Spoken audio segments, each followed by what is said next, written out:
Hi, I'm Dr. Tim Weir, and I gotta tell you, I love life. But when I'm not being a husband, a father, a grandfather, an author, or a practicing chiropractor, I'm the host of the television show, Loving Life with Dr. Tim Weir. I love to cook. I love to travel. I like to spend time with people who do what they love and love what they do.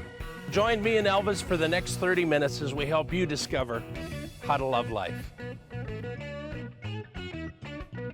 Hey, I'm glad you're back joining me here on the Loving Life Show.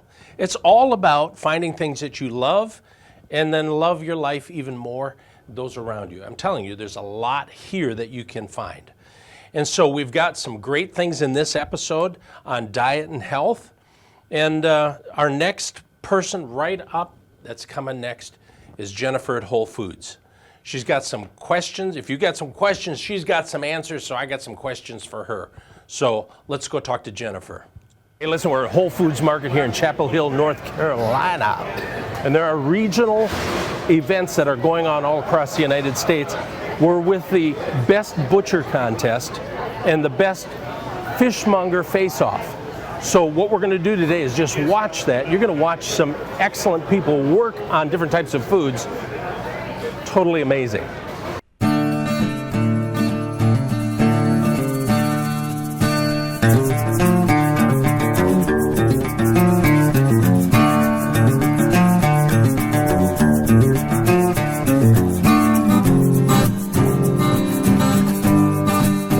All right, this is only the first round of the Fishmonger Face-Off here in the South region. Adam Biner has won the North Carolina region. We're going to be battling with all of the finalists at the end of June, and the winner will go out to Portland, Oregon to battle all the finalists around the company to be the best fishmonger in Whole Foods Market. Congratulations, man. 4, 3, 2, 1, go!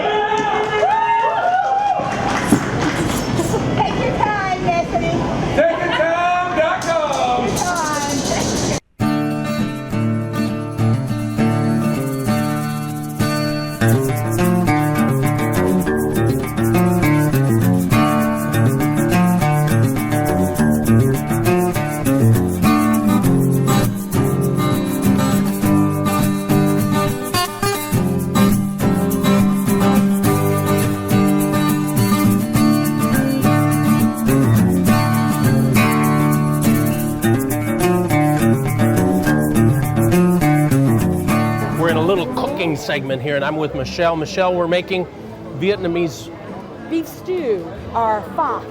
P-H-O is how it's spelled. Pho. Pho. Yes. Okay. So how do we do this? Okay, what I did was I got the beef broth. We used low sodium beef broth, and just like in one of those boxes or right, cans. Just okay. Right, Pacific, the organic Pacific, and what I did was in the back we had sliced up the ginger and the garlic, and we got that into this, to the broth, and cooked that for just a little while, for some reason, anyway. And we used, oh gosh, the ginger, I love ginger. Cut up the ginger, I know, I need bifocals. Cut up the ginger discs, the garlic, oh, and the anise too, star pods. I almost forgot about that. That's an ingredient that I don't use that often. And let that kind of cook down for about 20 minutes. Okay. And add the broth with it, the shiitake mushrooms. And then with the beef, we used beef and sliced it very thinly, raw, and we did like a prosciutto, extremely thin. Boy, it is thin. Look at that. See, like almost like a real thin bacon. Oh yes. Wow, that is just. Isn't that beautiful?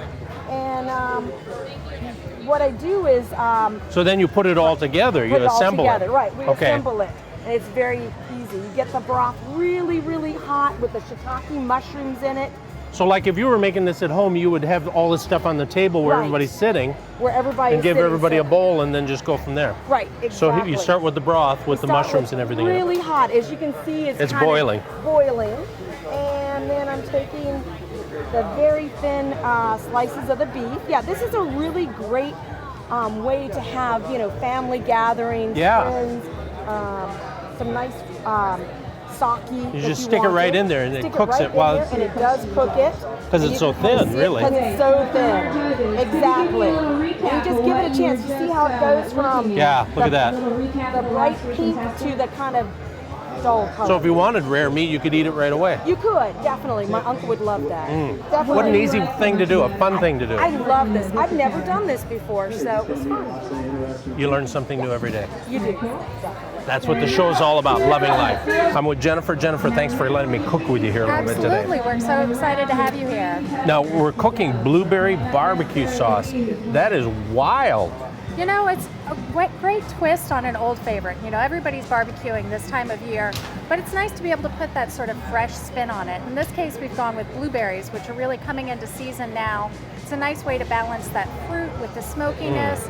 And, you know, it never hurts to get a little extra fruit in there as well. So we're actually making this from scratch, not pouring blueberries into something that's already made. It is from scratch, but that shouldn't intimidate folks. Oh, no, It's no, still it very looks fairly easy. You know, a lot of it's just throwing those components into a pot, giving them the time to cook down, those flavors a chance to meld together. It does still have some of the traditional components. It is a little bit different. It is one of our Health Starts Here recipes.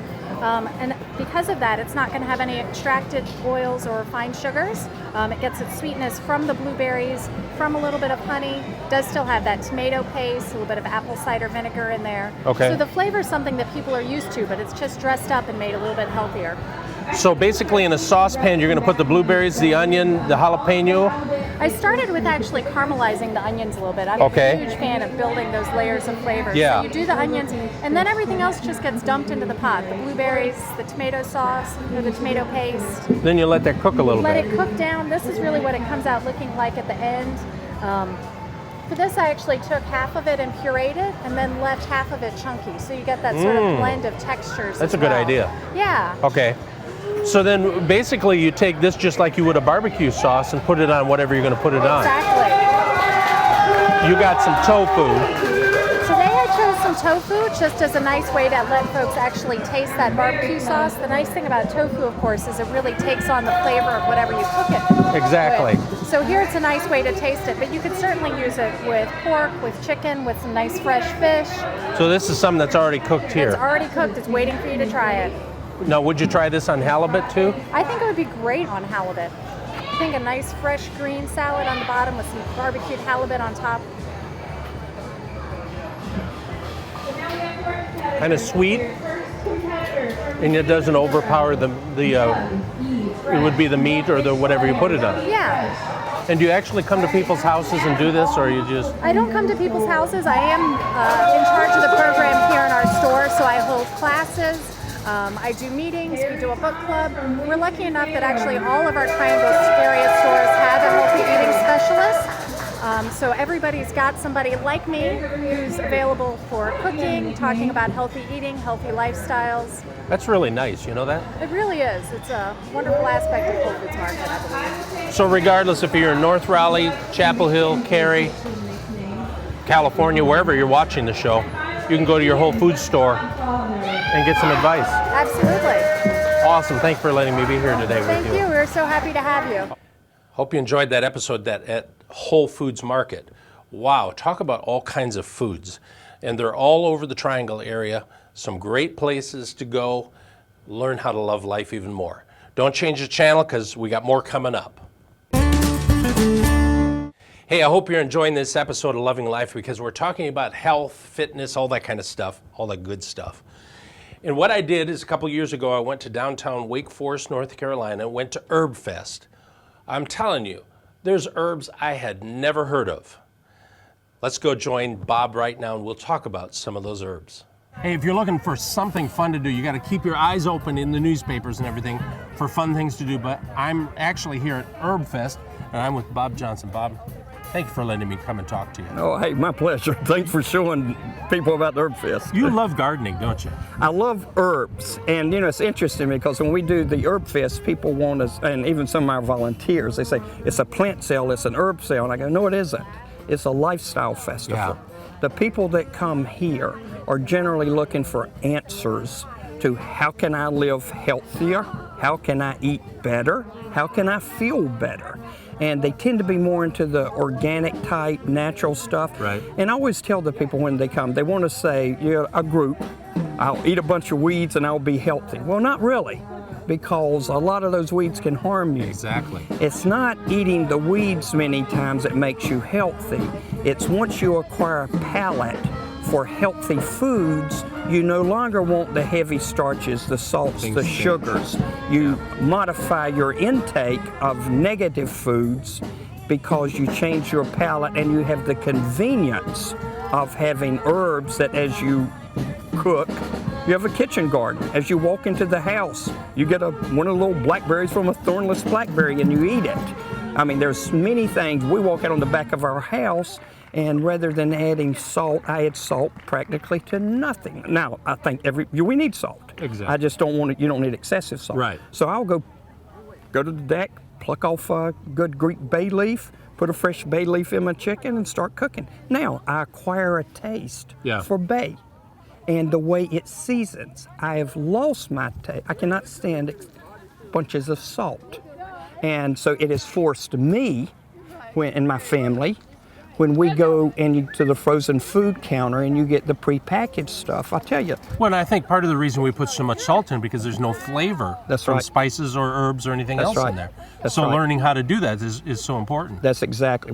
Matter of fact, one of the ways we show people is once you start using, say, salad Bernays and some of the mints in your salads, and then you, historically, when you would blend in a Thousand Island salad dressing, what you're really doing is tasting the salad dressing, and you've lost all of the herbs and the fresh lettuces, arugula.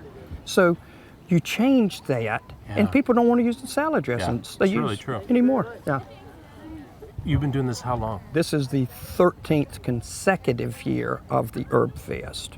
But we used to have an herb shop, and we've actually been doing it about 20-some years now. But it's because, as I've told you before, my wife's a physical therapist, and I do electrotherapy, and we've always been alternative. Yeah. And part of the alternative world is nutrition. Yeah. And so we've sort of developed. That's a great place to be. To do. Yeah. Yeah. Well, because if you look at our healthcare in America, we've got people who think they can eat anything, smoke anything, drink anything, and be healthy because they can take some kind of a drug or something later on, and it doesn't work. Exactly. And that's interesting because I have a little pet peeve, and it's not a pet peeve, but a pet theory, because I personally have watched many people with high cholesterol, and they go on a group of drugs, the statins, and then they try to lower their cholesterol, and supposedly that makes them healthy. And the problem I've had with that is cholesterol flows in your body, and it's never an issue until it stops. Yeah. So what is it that made it stop? And I think it's inflammation. Exactly. And a lot of and a lot of the inflammation though is it's a chronic inflammation because of the foods we eat. I mean, there is nothing wrong with cholesterol as long as it's moving. It's the stopping that gets it. I've been trying to tell them this for a long time, and they think, oh, it's just Dr. Weir. It's true. What you're saying is it's true. Well, that was, as a matter of fact, for me, because I was taking 10 milligrams of cholesterol, just because 10 milligrams of a statin, and I was taking it because you're supposed to. And then Forbes came out and said the next big great medical breakthrough will be we will understand how inflammation is involved in disease processes. And my immediate change was from an 81 milligram aspirin and 10 milligrams of statin. I immediately went to a regular aspirin, 324 milligram tablet, and I've cut my statin to 5 milligrams with the intent of eliminating the statin completely. But it's that inflammatory response. It's called, I think, it's causing the issues. No doubt, no doubt. You're right on the right trail. The people are dying to learn how do I incorporate these into my life. And again, they're not buying plants; they're buying solutions lifestyle to changes. and that's what they like. Oh, you mean I can grow fresh bay 365 days a year? Yes, you can if you protect it from the wind. So there's little secrets that they like to know about. You're awesome. Thank you very much. Looking forward to talking to you more. Thanks. Did you know that there were that many herbs in the world? And I'm sure there's a whole lot more, but they're so cool to go there and see all the herbs that they have. You can go April 28th through the 30th, downtown Wake Forest. That's coming up in April, so put that on your calendar right now. Did you know that your body does all of its healing? I said all of its healing when you sleep. So if you're not getting any good sleep, that means your body's not healing, and pretty soon you're going to start breaking down. There are a number of things that go along with sleep apnea and snoring that are directly correlated. Heart disease, strokes, diabetes, erectile dysfunction, and you can even get a little stupid after a while because you lose brain cells. Join me now because I'm going to go visit Stuart Hetherington, and we're going to talk about how sleep can come your way. Stuart, thank you for letting me come in here. My pleasure. Nice to see you. So as I was just talking, I suffered from sleep apnea and didn't know it. Correct. And my family would say, you got to stop the snoring. It's a common occurrence. Well, a lot and of I people didn't don't know I was snoring because I was sleeping. Absolutely. I mean, people come in here all the time and don't realize anything about their sleep. Everybody's perception of their sleep is completely different from the obvious. Right. So and it's not just the noise of the sleep. That's not the problem, because you could get your family those. Yeah, you can get them headphones. earmuffs. Yeah. Yeah, absolutely. Let's name a couple of things that are directly correlated to sleep apnea and snoring. Well, what we see commonly is patients come in, they have hypertension, high blood pressure. A couple other things are cardiovascular issues. Patients are constantly falling asleep. There's increased risk for stroke and heart attack at night. Now, one that really threw me off, you just don't put the two together, is sleep apnea, snoring, and diabetes. Correct. There's a huge correlation between type 2 diabetes now and sleep apnea. One of the other bigger health implications that has just been recently tied together in June of this past year was the University of Wisconsin related sleep apnea and cancer risks. Wow. So you are 5 times more likely to die of cancer if you have sleep apnea and your oxygen goes below 90% at night. And the fact is, if you're not sleeping, if you have sleep apnea and you snore quite a bit, you have a really hard time losing weight. Correct. Your metabolism gets thrown off. Your cortisol levels are thrown off, so your thyroid, your adrenal gland, I mean, it completely zaps the body. So it's an uphill climb if you don't treat the sleep apnea and you're trying to diet. And you actually stop breathing momentarily. Correct. What we'll see on average is a patient will come in and they stop breathing somewhere between 10 and 40 seconds on average, but I've seen it as long as a minute and a half.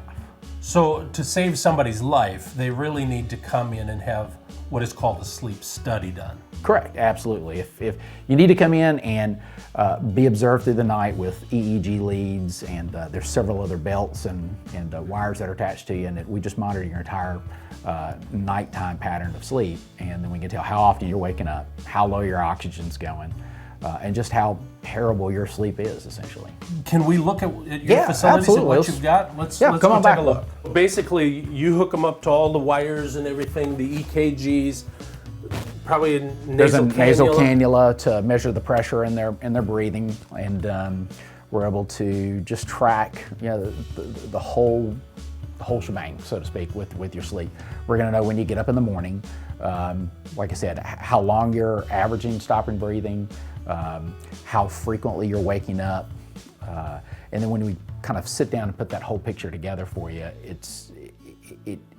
there's a lot of buy-in for patients to be able to see just how bad their sleep is. Oh, absolutely. Because as they're in here sleeping, you have infrared cameras in here videotaping them. Correct. So in the morning, we take them actually through their study. We can pull up the camera footage, and you can actually see the patient tossing and turning and moving from side to side, and what a struggle it is for them to be able to have some semblance of a good night of sleep. Right. You're going to be more rested, give you more of an opportunity to feel invigorated and exercise and control your weight. Huge. So, if you think you might have sleep apnea, or if you're sleeping next to somebody who you think does, go to his website, check it out, get some help. Might save somebody's life. Thanks for letting us be here. My pleasure. Thank you. So if you have trouble sleeping, I want you to call Stuart today. Make an appointment. Let's get this checked out. Let's get you healthy once again. I hope you enjoyed this episode of Loving Life. I hope you realize that your health is your responsibility. It's not your wife or your husband, your preacher, your teacher, your mother, your father, your sister. It's your responsibility. So however you eat, that's your responsibility. That doesn't mean you necessarily have to eat everything from whole foods, but you have to eat good, healthy things for you. If you're interested, I do a nutrition workshop here at the office once a month. Call my office and ask them when it is and reserve your seat. That number is 919-790-1332. I believe, of course, chiropractic is a huge part of you becoming healthy once again. Join me on my Facebook page, Loving Life with Dr. Tim Weir.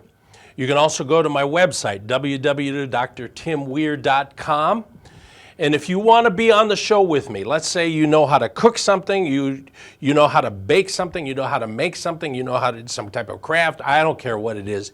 There's something that you want to get the word out on, send me an email, drtimweir@gmail.com. I'd like to hear from you. Until next time, keep loving life. I can't, this is going to be kind of like Dexter. Did I say that? Yeah. She wanted to meet you. Her name is Libby. No, I've been talking to him for about a half an hour. That's why Well, get out of here. Me on my TV show? What are you? What's your job? Go ask that lady there in the black. She would know. Nah, she doesn't know.